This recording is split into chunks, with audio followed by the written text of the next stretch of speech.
What's up everybody, welcome to the Gulati lunch buffet in downtown New Delhi.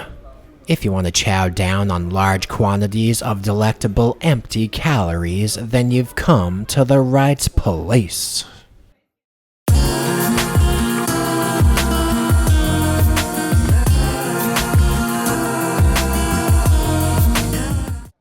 So I was exploring and adoring the storied structures of Purana Qila, aka Old Fort New Delhi.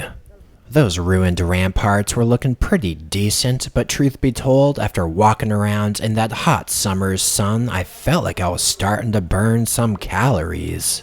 I felt like my body was getting into a caloric deficit when my main goal in life is for my body to be in a massive caloric surplus. In other words, I decided to hightail it the hell out of that fort complex and get myself something to eat. So I barreled on over to a famous local establishment called Gulati to get myself some lunch buffet action, and I could see that sign said Great Indian Food. Well, if the sign says it's got great Indian food, then it must be true, so I sprinted on into the joint like I owned the place.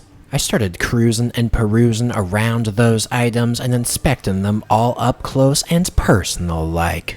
And wow, just wow, look at all these calorically dense food items. I feel like I'm a kid in a candy store over here.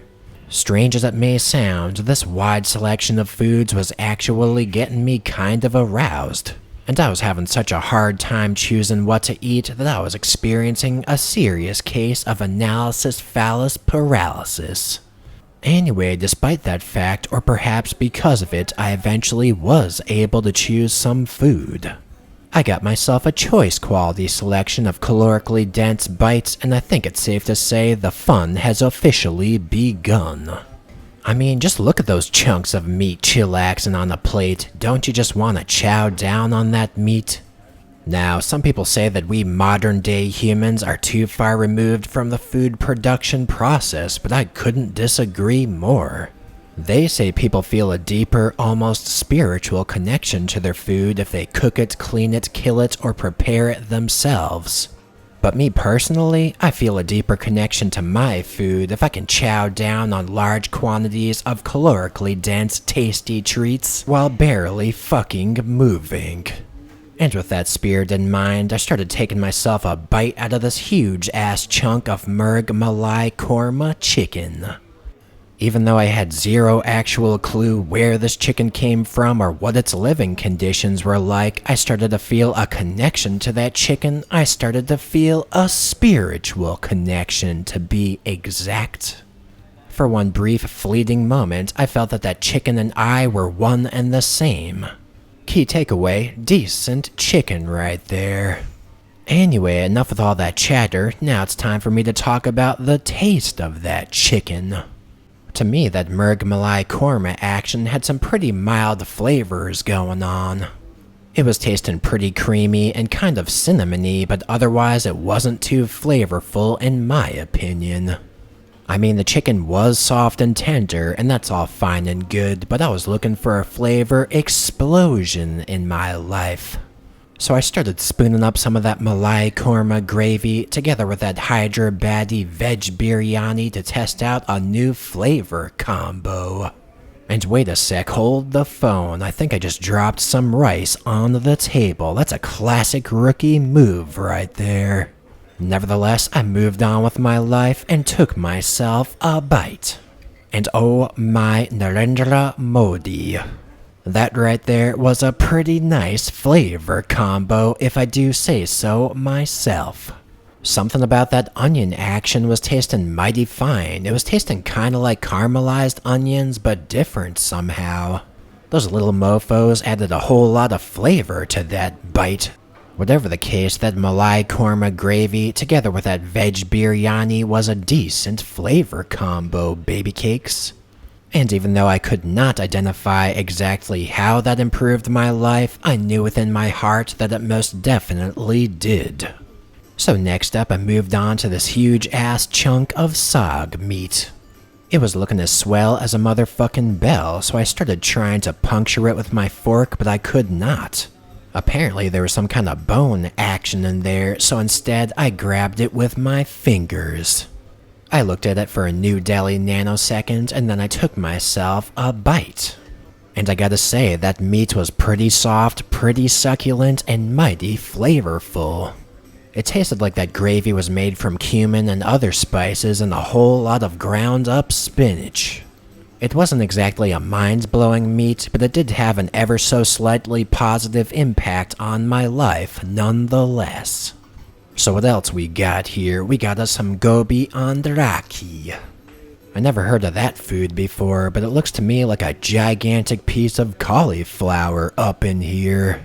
So I animalistically shoved that gigantic piece of cauliflower down my throat, and it actually tasted pretty damn good.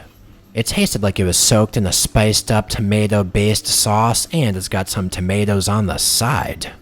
That's some pretty decent veg action if I do say so myself, and next up I moved on to the butter chicken. I got myself a piece of butter chicken and put it on that piece of butter naan. Only problem was the thing was being a tad uncooperative. Now this restaurant is right next to Have More, where I had the butter chicken in my previous episode, so I was pretty excited to try out this butter chicken. After all, a lot of people say Gulati has the best, so I wanted to know within my heart of hearts if that was indeed true. So I slowly but surely took myself a concerned and caring bite, and as soon as I did, I was kind of surprised. This butter chicken was tasting pretty good, but it was tasting a lot less flavorful and a lot less arousing than the Have More was. To me, this version was tasting more tomatoey, whereas the Have More version was tasting more creamy and spicy. I feel like Have More has better, but who knows, maybe Gulati doesn't bring the A game when it comes to the lunch buffet. I don't know exactly. Anyway, what else we got here? I got some mixed Raita. Apparently this is unsweetened yogurt with some random vegetables grated inside. So I mixed it together with that veg biryani, and then I proceeded to finish the rest of the plate. After all, I gotta clear out this plate to get the next plate. I gotta get my money's worth at this lunch buffet. And for variety's sake, I broke off a piece of that papad and dipped it into the Raita. Probably right now someone's up in arms about me doing that. I mean, I'm sure it's breaking some kind of Indian food rule, but I don't really care. When I eat this buck-wild Indian food, I make up my own rules, and right about now, that papad and Raita combo is tasting fresh to death.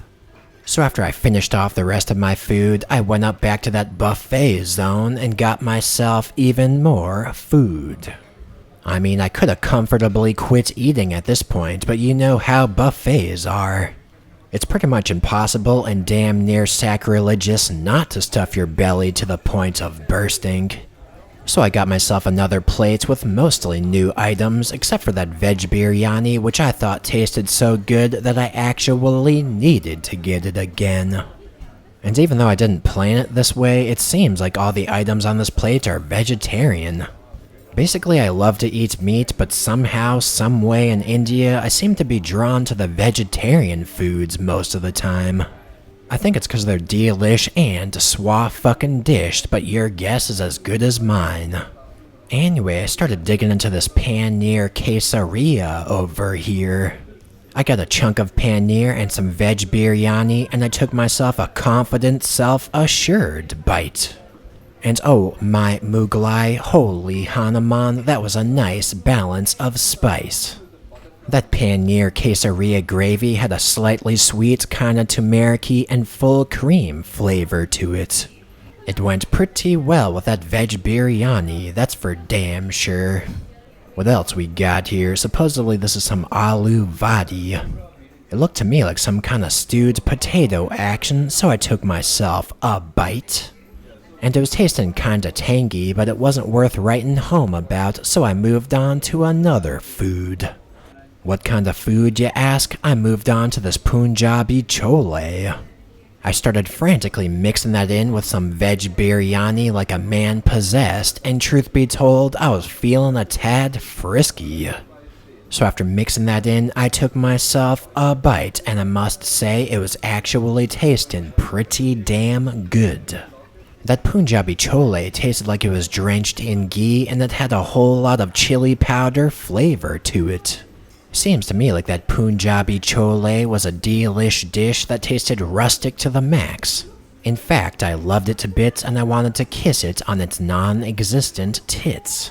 So next up, I ripped off a piece of that butter naan and dipped it into this Mutter Methi Malai. I wasn't exactly sure what was going on with this puppy, but I could see some peas and some green leafy vegetable in there, so I took myself a bite and whoa. It was a tad sweet and kinda creamy, and I guess those leaves in there were fenugreek leaves.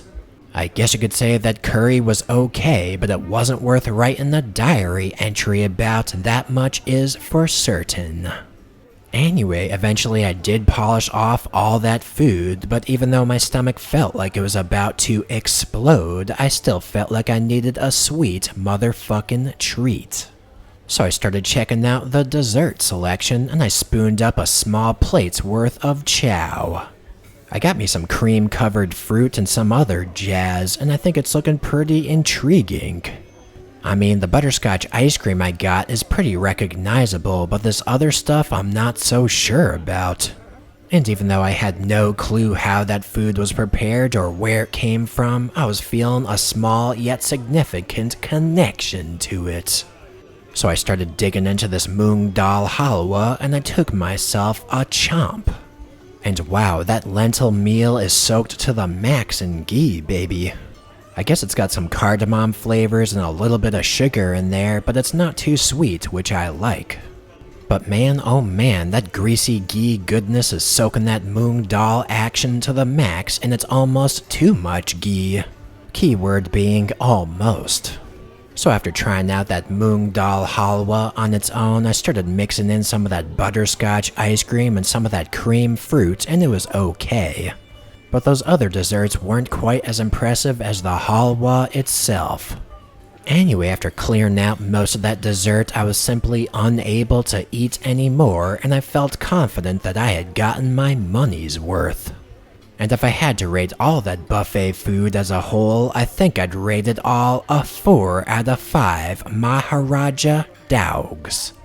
I mean, even though there were some incredible food items in that buffet, there were also some lackluster ones. Nevertheless, decent buffet right there. Anyway, that about does it for this Indian food tour, but if you want to see more, then feel free to check out my previous episodes. I got an episode on Bihari food, and I got an episode on Have More Butter Chicken, just to name a few. I got those links down in the description box. So don't forget to subscribe to make all your dreams come true, and thanks for watching this video. Why don't you leave a comment, let me know what you think.